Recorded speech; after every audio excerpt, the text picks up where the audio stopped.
because I loved him and he mattered. Oh my god, I'm not gonna be able to get this out. Hello, I'm Jacinta from Past That Plant. Today's video isn't about houseplants though, it's about the life and loss of my beloved Marvin. If I can get through this.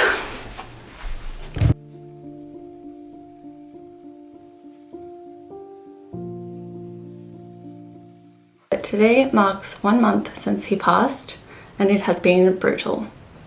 Easily the worst month of my life. I always knew his death would be devastating, but I didn't anticipate the guilt and regret that comes with pet loss. I didn't anticipate how much it would really consume me. I am only 1 month in, so definitely not an expert on grief and loss, but I thought I would share what has helped me in case it helps others as well. I also wanted to capture him and share a little more about his life because I loved him and he mattered.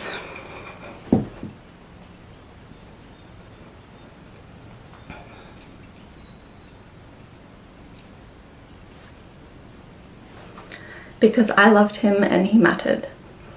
This video is probably more for me, but may help other people trying to navigate pet loss as well.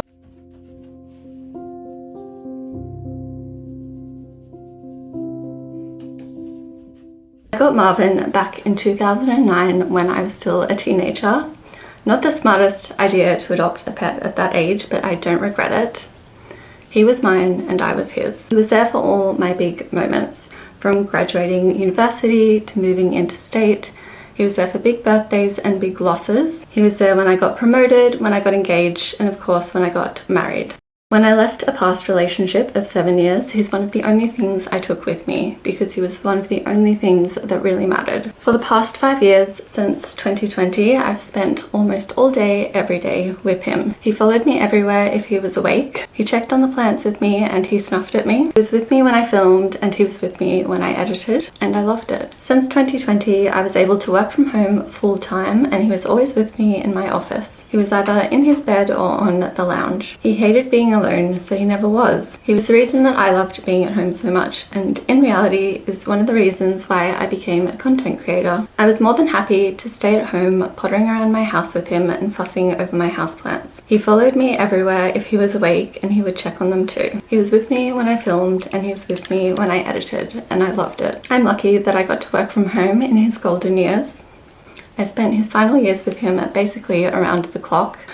The only time we weren't together was when I travelled for work, went to Pilates, or went out with friends, but often I would try and take him with me. Working from home since he passed has really been a blessing as well, as there has not been one day where I haven't cried, which is not a great look in the office, and I'm not usually a crier.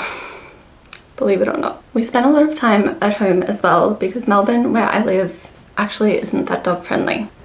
Most public transport isn't pet friendly, either our offices, restaurants, cafes, outdoor markets, even big botanical gardens sometimes. Most of the time you can't take pets to hotels either, and they have only just changed the rules for rentals here that you can't discriminate against people if they have pets. But back when I was renting, it was definitely an issue to find pet-friendly rentals. So my first question whenever I was invited anywhere was, is it dog friendly? Can Marvin come? And whether I went or not was really dictated by him. If Marvin couldn't come somewhere, we would always pay for a pet sitter, so he wouldn't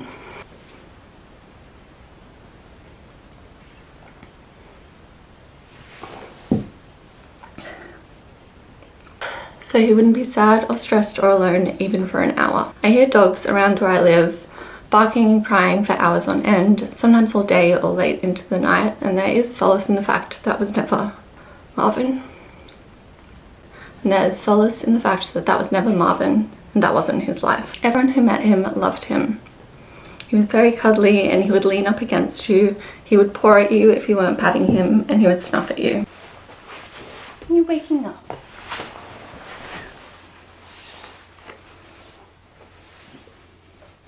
I went to Europe for a month last year and his pet sitter got so attached to him that she cried when I picked him up. She wasn't the first person to ask if she could keep him, and she also wasn't the first person to cry over him. or the last. He was loved by so many who knew him, and I've come to find out that he was loved by so many people online as well. I didn't expect to get so much support from people who follow me from all over the world. I was even hesitant at first to share my loss and grief journey with you all, but it has been so lovely to hear how you loved him as well. My channel was never about Marvin, but he stole everyone's heart anyway.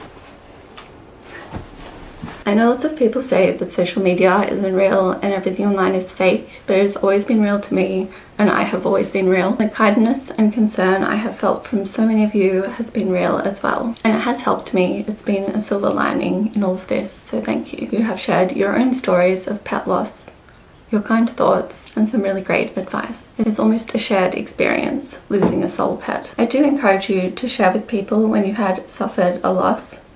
The support you receive may surprise you. It will also help to prevent gut-wrenching moments. Just this week, one of my neighbours stopped me when I was on my way back from a walk, and she said, "Oh,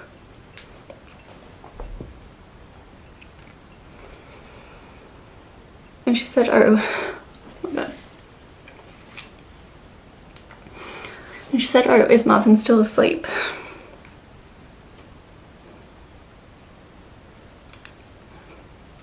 Because she never saw me without him. Because she never saw me without him. And I dissolved on the spot, like I am now. Both having to tell her that he passed.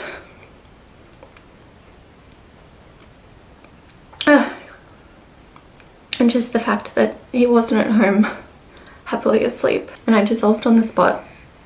Neither of us walked away from that interaction unscathed. I have found that it's easier to tell people online or via text than to their face.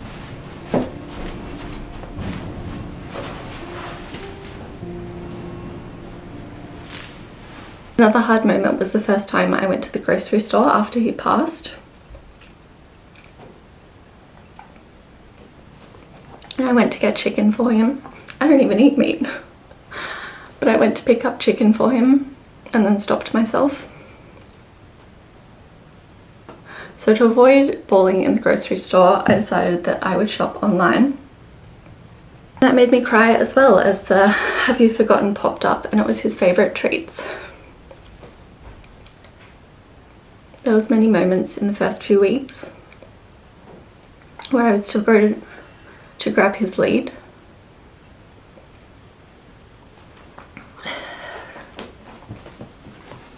Many moments in the first few weeks when I went to grab his lead that were hard. When his meds still got delivered. When we had to cancel his next grooming appointment. Of course, Marvin's coming over. Yeah. He's had a haircut. He's had a haircut. Thank you. Good point.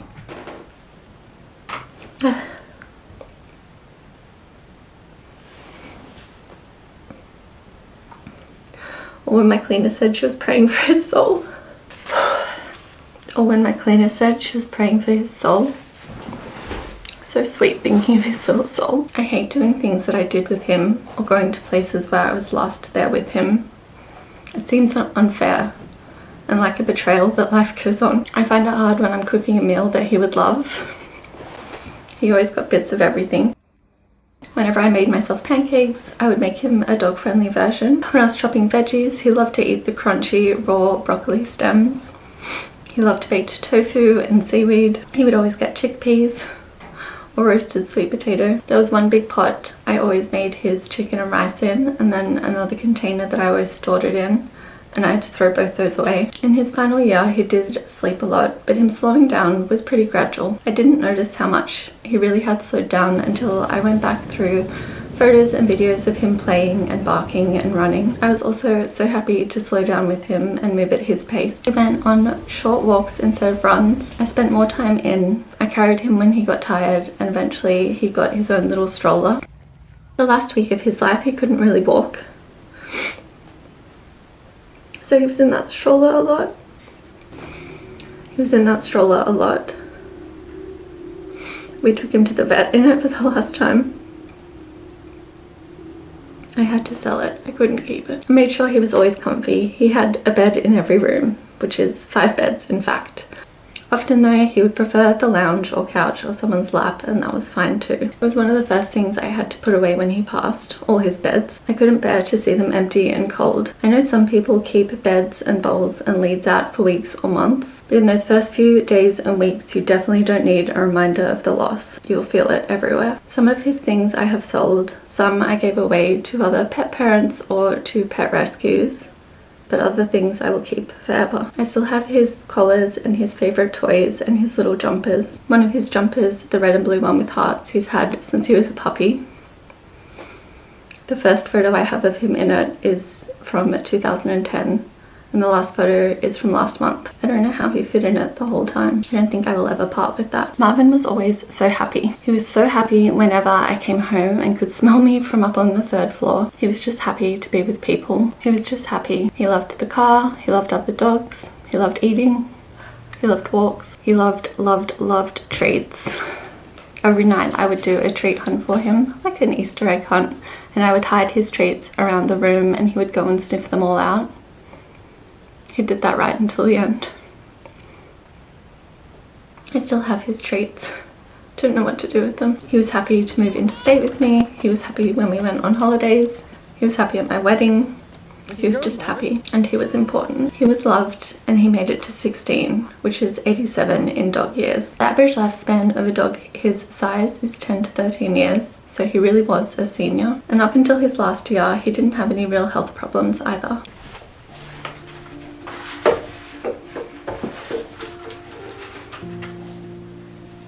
At the start of this year, he was diagnosed with congestive heart failure.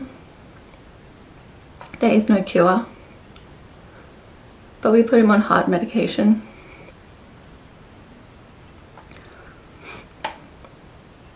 The meds helped for a few months, and then they didn't.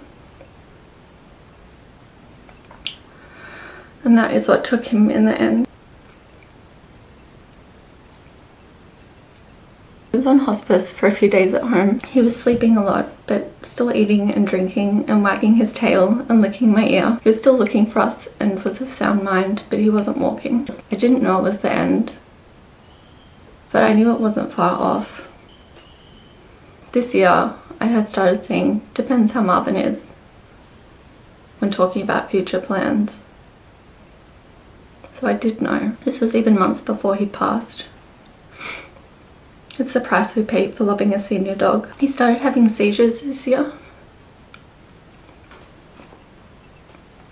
He started having seizures this year as well. He started having seizures this year, and I was so worried to leave him with anyone else in case something happened. But the vets weren't very worried. They didn't even want to put him on medication for it. So that put me at ease a little bit.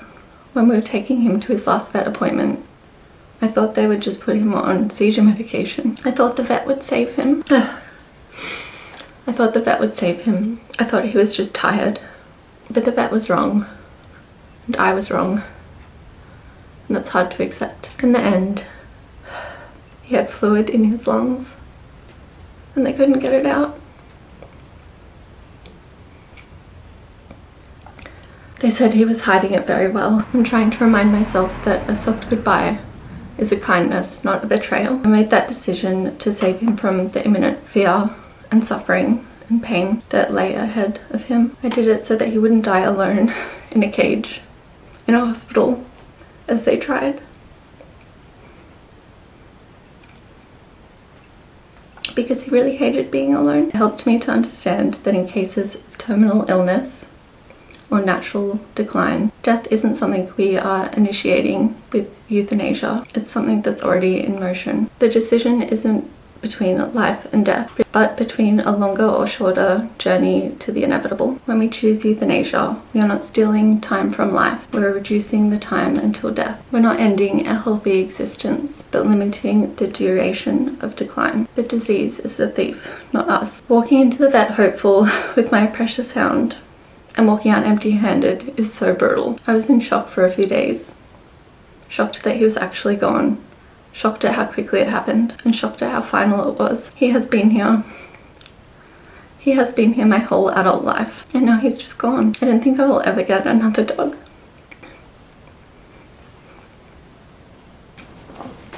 There's not a pet missing from my life. There is a Marvin missing. I think if we had brought him home to bury him, it may have been easier. But this home is not my forever home, and I didn't want to bury him somewhere where I couldn't take him with me.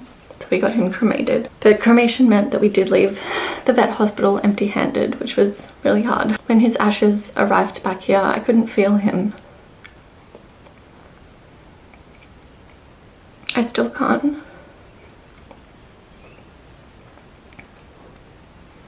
I haven't had a funeral for him yet, but I will. Come on, good boy. Marvin. Marvin.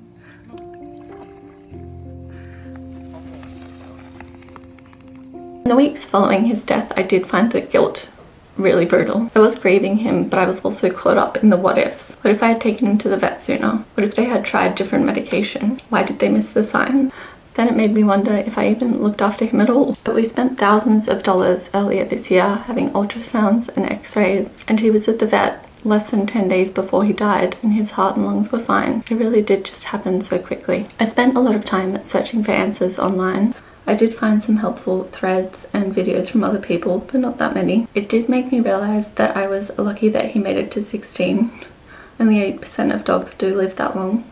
And he did die from congestive heart failure, and there is no cure. He had been on medication for months, which did help to control the symptoms, but it does not stop the disease. The meds probably also hid the toll it was taking on his little body, and little bodies do wear out. Now when I'm starting to spiral, I remind myself that congestive heart failure took him, not me, and I try to let go of the thought that I had more control over his death than I did. It isn't my mind that doesn't know this, it's my heart, because it wasn't ready to say goodbye. It was never going to be, and it was never going to be easy. When his ashes arrived home, I was again a puddle. I know some people feel better when the ashes of their pets arrive home, but I didn't. I couldn't feel Marvin when I held that cold, hard tin, and that upset me even more. Just like his empty beds, the ashes were a reminder that he wasn't here. I couldn't pretend he was just on a sleepover somewhere. I still haven't felt him around, but I hope I do soon. I've been putting up more photos and paintings of him around the house. I'm making this video, and I have ordered a personalized urn. I'm hoping it'll feel more like him. I have tried to speak to him or to call to him, but he was deaf in his last years of life, so I might just be out of practice because I wasn't talking to him that much then anyway. I am glad in some ways that it was a sudden death, even though I was ill prepared. He didn't go through months of chemo or need surgery or have a slow decline. One week he was happy and playing and eating, and the next week he was gone. He didn't seem that old, but of course he was. He still had a good appetite, he loved walks, he was bright-eyed. His hearing had gone, he'd had a few teeth removed, and he was on heart medication. But he didn't have arthritis, he didn't go grey or blind or get cataracts. He was still full of love and had a sound mind. It made him seem younger than he was.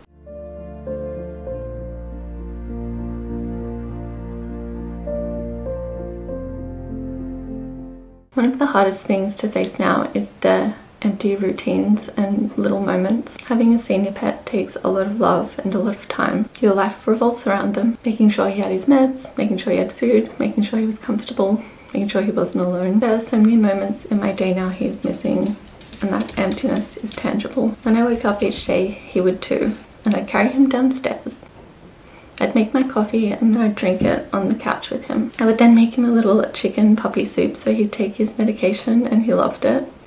I swear he lived an extra few months just for that. We would then take a very slow walk around the block before I started work. It's all gone now. I can't even walk the same route. I can't seem to do lots of things that I used to. He would then sleep all day whilst I was at work during the week or on the weekend whilst I made content. He was always in my office, either in his bed or on the lounge, usually wherever the sun would be pooling. He really loved the sun. He really loved the sun. He would follow it around all day. Are you getting too hot again? He passed at the start of spring, so the sun is just starting to really come in now. It's drenching his favourite spot on the lounge. And it feels like another betrayal, because I know he would be happily sitting in it if he was here. I'm starting to really hate the sun.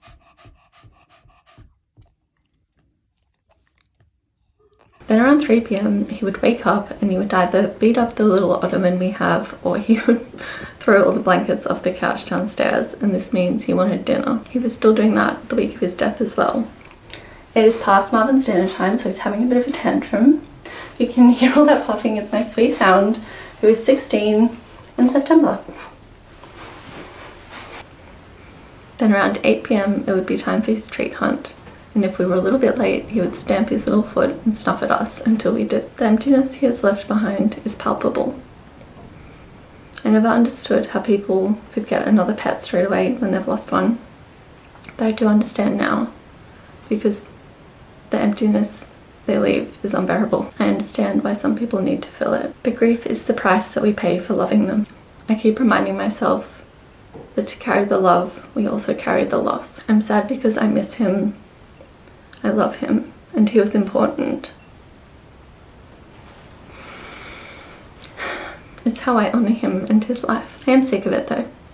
Sick of this feeling, sick of being sad, sick of missing him, sick of him not being here. Billy Bob Thornton said, "There is a melancholy in me that never goes away. I'm 50% sad and 50% happy at any moment, and I feel that in my bones. I'm currently 90% sad and 100% melancholy. I'm waiting for the happy to come back." I read that some people treat dogs like pets and other people treat them like family. Marvin was never a pet. I've spent more time with him than any other being on the planet. 16 years straight. I've only known my husband for 10 years, so he has some catching up to do. I didn't think I'd ever be able to put Marvin to sleep, but when the vet said they couldn't do anything and that he was in pain, it wasn't even really a choice, although I still wanted to try anything. It hurt like hell, but we take the pain so they don't have to. It was always going to be a totally shit time, no matter how he passed. I remind myself that I didn't kill him. Congestive heart failure did. Delaying it for a possible good few days or weeks would not have been kind to him. I've read over and over that a week too early is better than a day too late. That has helped. Reading threads from people who did hang on for too long and regretted it has helped as well. Hearing that even vets have guilt and regret after putting their own pets down has also helped. Writing down how much I loved him has helped. Going on long walks has helped. Listening to funny podcasts has helped. I usually listen to true crime, but I didn't need any more death. Same for TV. I usually love a gritty crime drama, but have changed to rom-coms and sitcoms since he died. I really need the lightness and laughs. Going through videos of him has helped.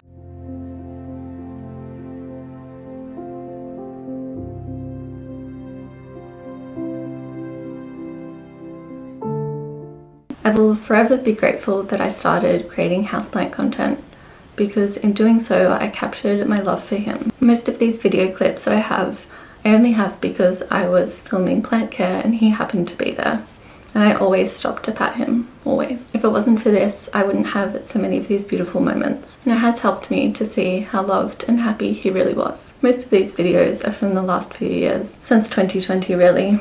Before that, it was all just photos on Instagram. The most recent you have seen on YouTube is from me pottering around the houseplants, and he's either following me around too or he's sleeping in the background. Once upon a time, he would come on 5k runs with me. He would jump into lakes trying to chase ducks, or I'd lose him in a field as he was chasing a kangaroo. I am in Australia, remember. He was so full of life, and he came on so many holidays and days out. He went to mountains and oceans, he came to cafes and beer gardens, he came to birthdays and weddings. He also came to a lot of plant stores with me. If not for this, I wouldn't have so many memories captured, and it really has helped to see how loved and happy he was. A lot of the photos I took of him when he was younger are lost. I deleted my Facebook, I've lost so many phones, and never used iCloud, so I'm glad I have this. It's easy to doubt yourself when they pass, and whether you ever looked after them properly, but having proof that I did really has helped. So take photos and videos of your loved ones, of them and with them. I do film differently since he passed, at a different angle, you may have noticed. I can't bear the empty lounge behind me. It is difficult to film and edit because he was such a big part of it. I will get back into it in time. I'll probably still keep adding clips of him in my videos as well. It helped.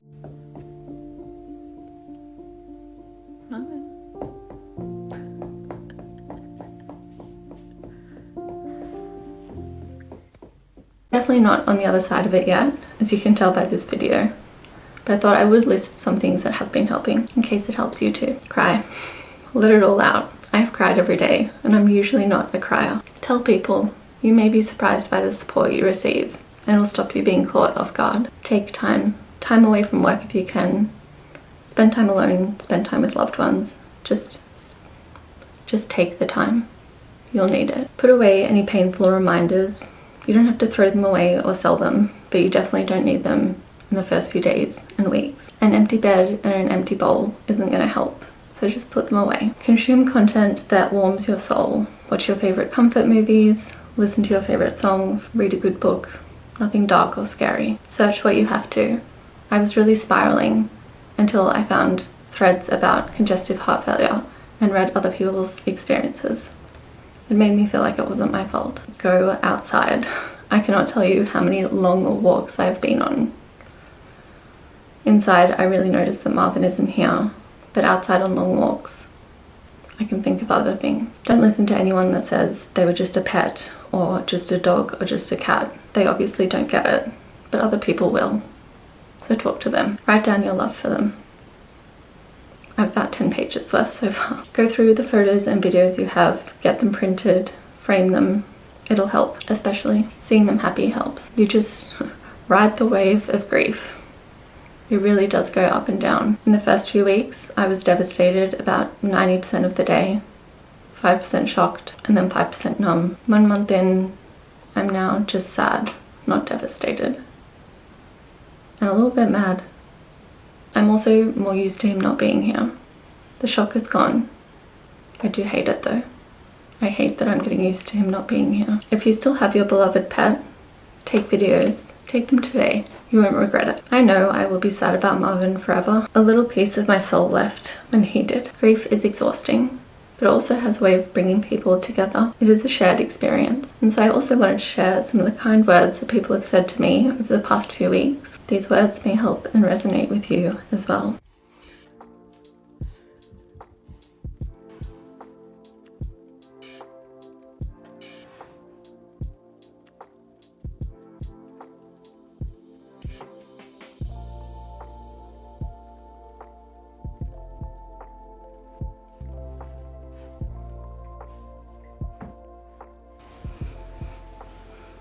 Isn't it?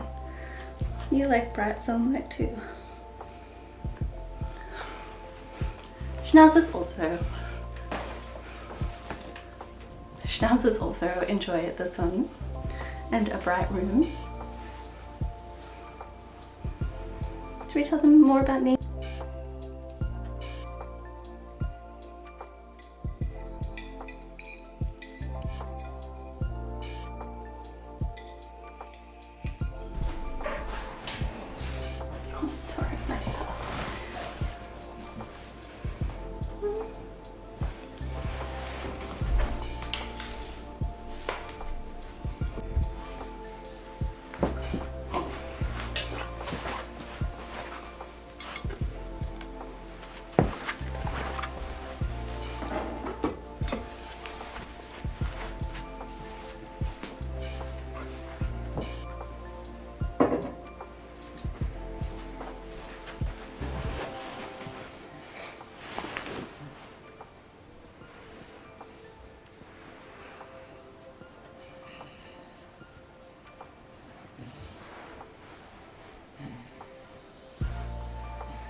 Marvin, I love you and I miss you.